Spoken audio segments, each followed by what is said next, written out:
महाराष्ट्रातली जनता हे सगळं पाहून राहिलेली आहे की महाराष्ट्रात काय चाललेलं आहे। बाळासाहेब ठाकरेंच्या विचाराला तिलांजली मिळत असल्यामुळे 50 आमदारांना घेऊन एकनाथ शिंदे बाहेर पडले आणि त्याच्यामुळेच भारतीय जनता पक्षाला सत्तेमध्ये येता आलं आणि पुन्हा दुसरी सत्ता त्या ठिकाणी पाहता आली।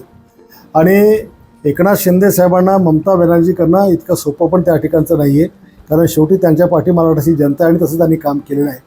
अब्दुल सत्तार जे काही बोलले त्यांची ही व्यथा ही खरोखर व्यथा आहे।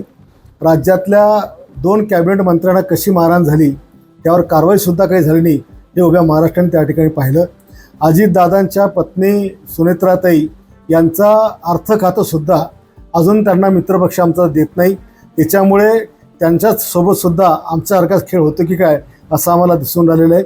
आणि माझ्या मतदारसंघातसुद्धा मी काही लक्षवेधी लावल्या तर भारतीय जनता पक्षाचे ज्येष्ठ मंत्री ते माझे लक्षवेधीसुद्धा लागू देत नाहीत। आणि भूखंड ज्या लोकांनी खाल्लेत, ज्यांच्या मी लक्षवेधी लावल्या त्यांना पाठीशी घालायचं काम देखील या ठिकाणी होतं।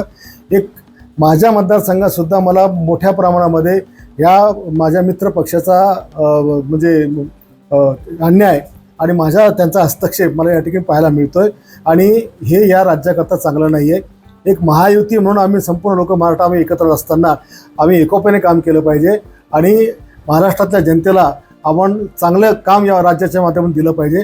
पण अशा एकमेकाच्या मित्रपक्षाच्या लोकांचं खच्चीकरण करणं हे दोन्ही पक्षाच्या हिताचं